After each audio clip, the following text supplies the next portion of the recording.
where we might start is to have a little bit of a look at, it's basically exactly what we're saying, what we know so far about the victims of the Highland Park parade shooting. So this is from NBC News in America. Let's have a quick look at what they have been saying with the reports that they've put out in the last 24 hours. When gunshots pierced Highland Park's 4th of July parade route, confusion and panic quickly set in. Many attendees forced to spring into action amid a flurry of gunfire. There were a number of heroic actions by members of the community, by police, by first responders that rushed in and immediately tended to the victims, tried to get them help. Witnesses say they even saw young children rush other on kids that rushing in to help. way. There was reports from doctors. I'm not playing it in this clip, where the doctors were saying the wounds suffered by people who were shot were akin to what you'd see on a battlefield, because it was an AR-15, which technically is not the weapon that the soldiers used, but it's like the B version. Like there's an AR-15A that the soldiers use, and this is the B version, so it's the same thing. So the weapons that they suffered are the same. The injuries that they suffered are the same injuries that soldiers get on a field of war, is what the doctors were saying. Shout out to the band who did a brilliant job of kind of keeping the kids all together and safe. Thank God everybody was fine. Still, as a suspected lone gunman attacked while positioned from a rooftop, those on the ground described the scene as a war zone. In the aftermath, folding chairs, strollers, even toys left abandoned by panicked parade goers trying to flee from the violence. More than 30 people were injured and rushed to local hospitals. 6 people lost their lives, including 76-year-old which is now 7, just so you know. This report came out maybe 6 or 7 hours ago. It's now 7 people officially. New York Times, he was fatally shot while sitting along the parade route in his wheelchair. His family saying he originally didn't want to attend the parade. Jackie Sondheim, a lifelong member of the North Shore Congregation Israel, was also killed.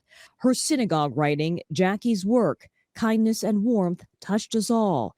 There are no words sufficient to express the depth of our grief for her death.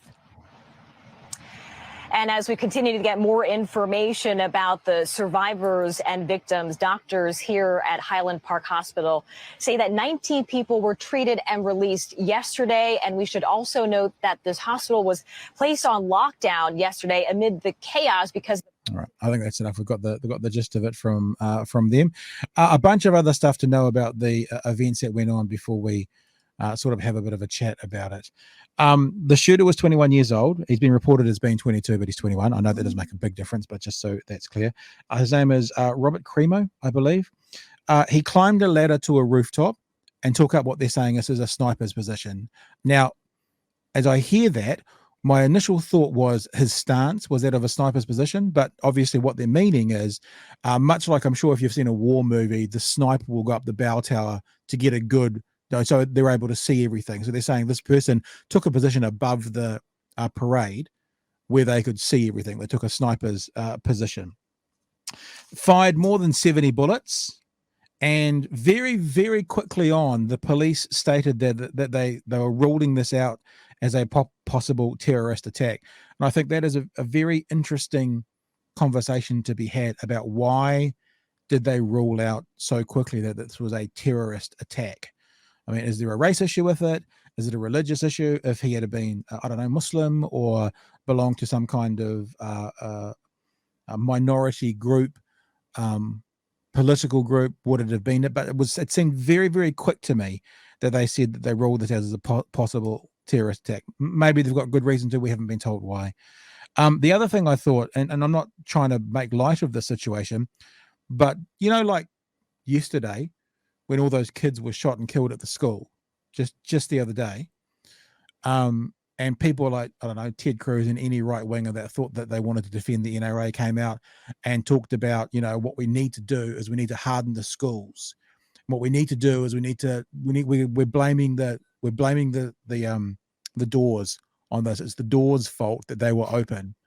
Well, I have to assume that if you're consistent, which I know I might be clutching at straws asking a politician to be consistent, then surely you must be now going to blame the ladder.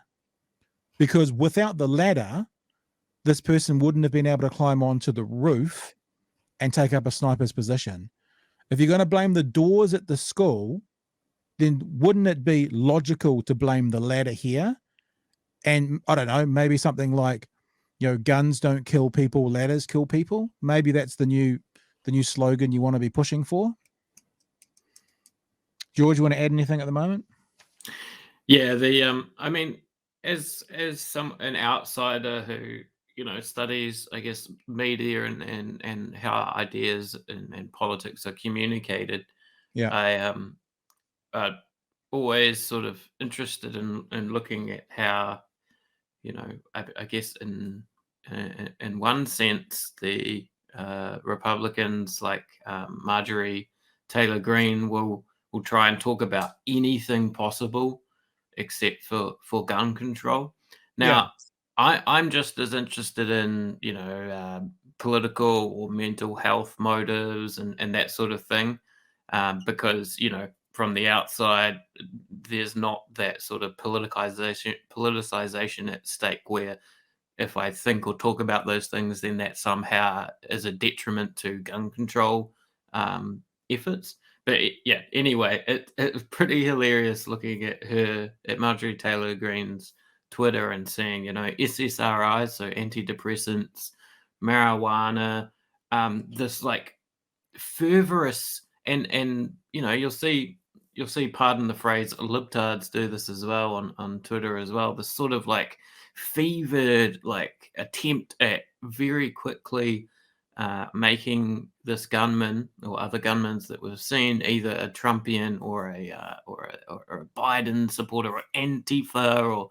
whatever it is, before much is even known. There's people try and cram a whole lot of, and it's because, I guess it's partly because it's an event of sort of nihilism, in a sense. It's a black hole.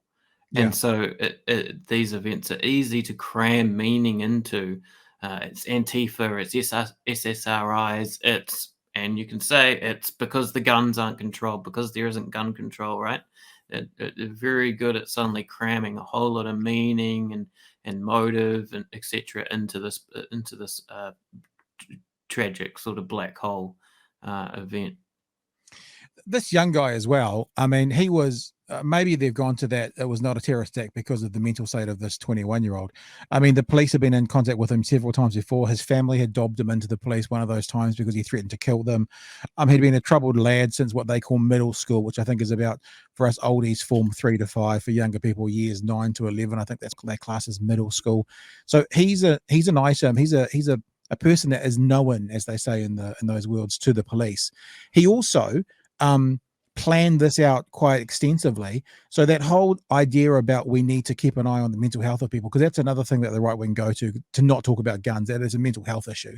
He was obviously a candidate for closer inspection. He planned this out meticulously. His social media postings over the previous 2 weeks were getting worse and worse and worse.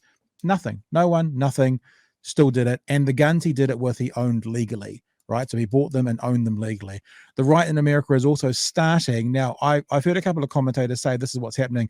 I've done a bit of research on this and I haven't found a lot of it, but it's starting to now blame the transgender community for this because he dressed up in women's clothes to hide himself to get up to the sniper's position. There is a well, let me say this: if it's not as prevalent as some on YouTube are saying right now, it will be within 24 hours. Now that that's come out, it'll be a way of also diverting away from guns.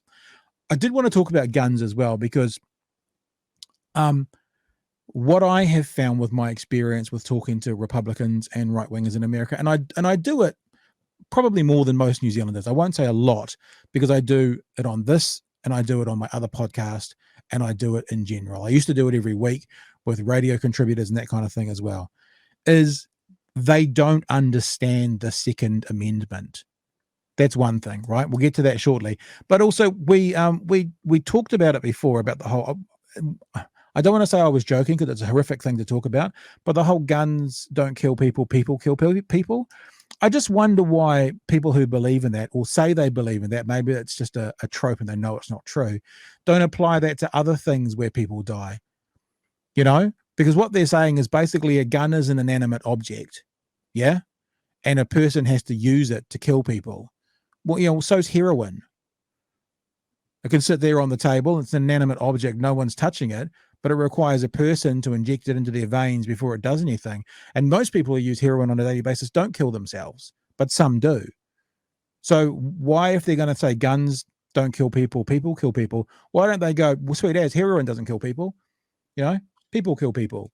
But of course they don't, because it doesn't suit the narrative they want to get out there, which is, as George kind of intimated, get this conversation away from fucking guns.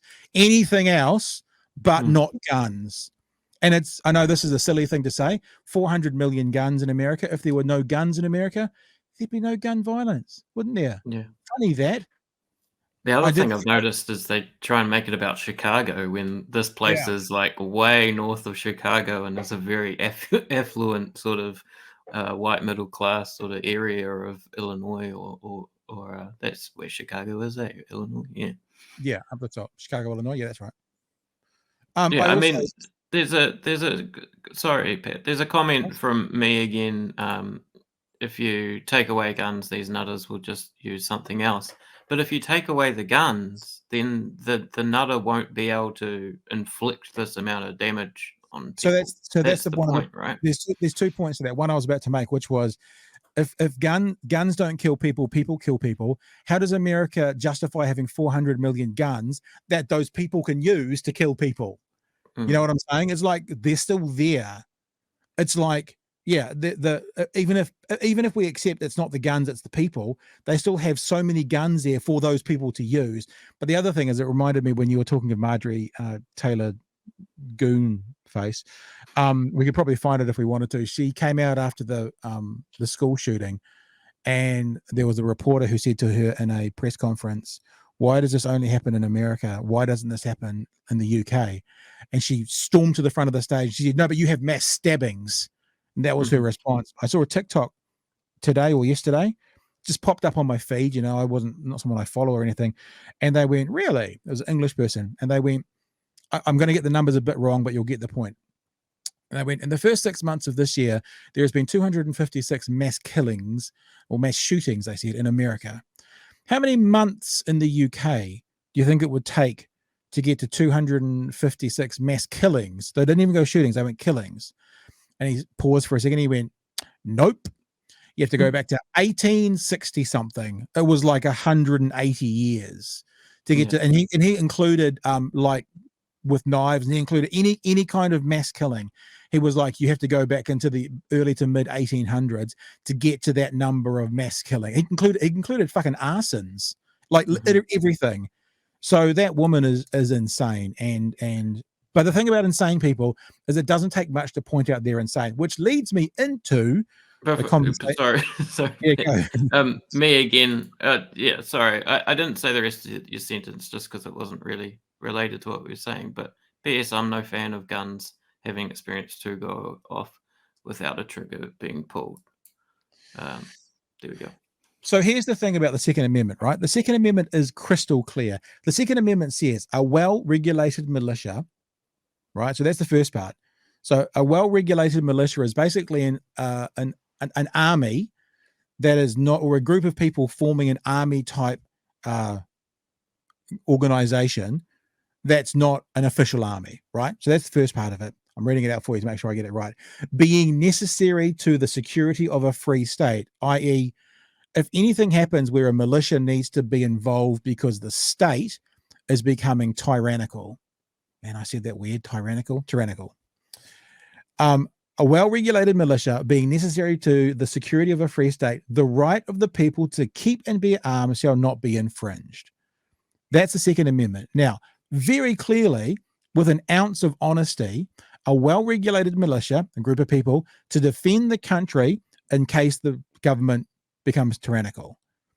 That actually means you don't have the right under the Second Amendment to defend your property as an individual. You don't have the right under the Second Amendment to open carry and even shoot and kill people in your own self-defense, because that's not what it's about. The point is, right-wingers don't even know the Second Amendment. And I'll give you an example, because I had a lovely conversation for about 6 days to a right-winger just a couple of weeks ago. And I asked him the question, remember, he's the one with God's guns and glories and the American flag behind him, what the Second Amendment meant. And he doesn't know. In my opinion. It's not even what the Second Amendment says, bro. I know you should need to defend yourself against an oppressive government. That's what the Second Amendment says. Do you know the Second Amendment? Like, do you actually know what it says? Yeah, it says the people should be able to ensure their freedoms against an oppressive government. The right to keep and bear arms shall not be infringed. You missed out a really the militia important part. piece. The militia part, but the people are every man 16. What kind of militia? Well regulated militia. There you go. Every man 16 to 65 should be capable and interesting that he knew. He did know. He just didn't want to say it. And use a weapon in what instance? And use a weapon in what instance? Their weapon.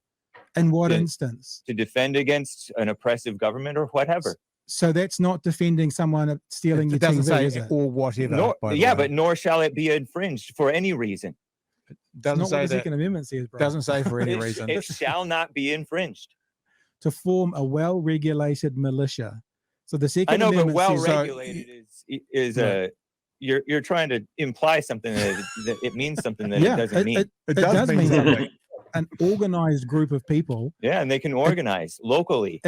But that's not a person shooting someone in the back running out of their front yard who's just stolen But that's a their matter TV. of self-defense or whatever. Or it's not self-defense shooting someone in the back as they're running away. I know, but you're bringing up a spurious example, not dealing with the issue.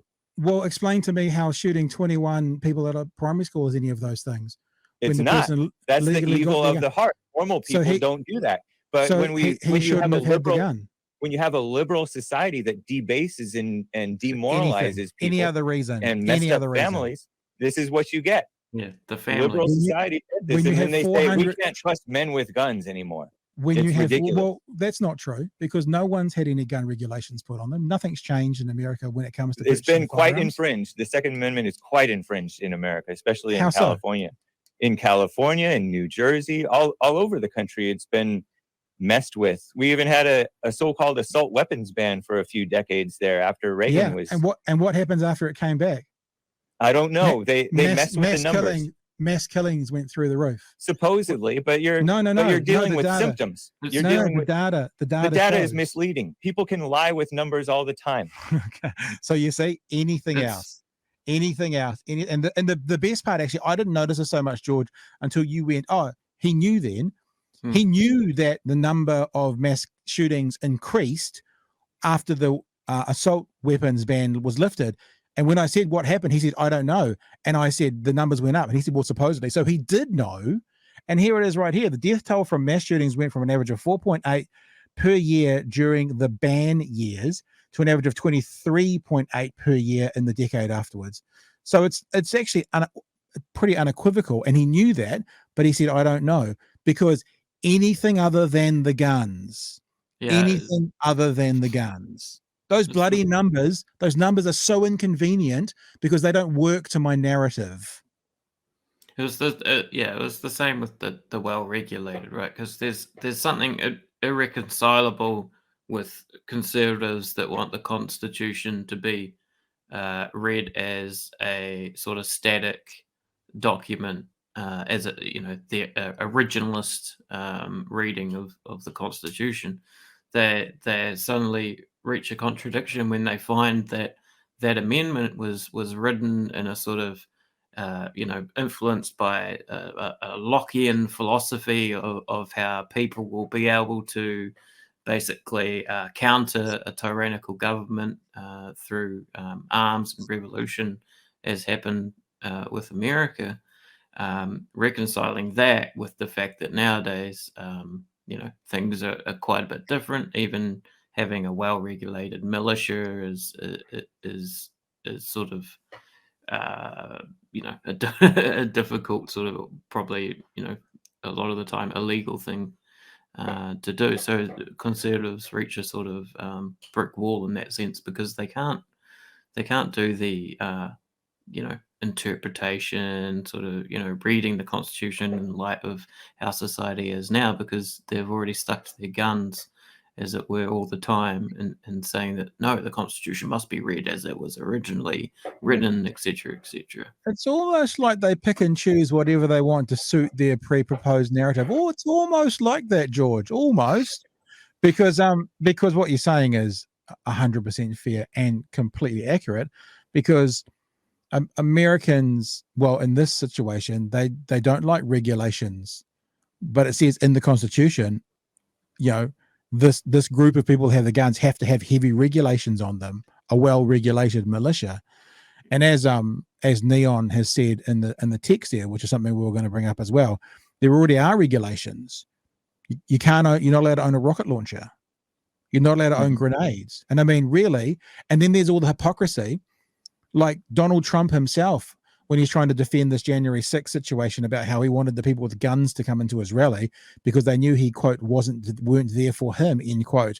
And then he's coming out after it saying, well, why would I want guns to come into my rally? Hang on. You're the party that says more guns, more safety.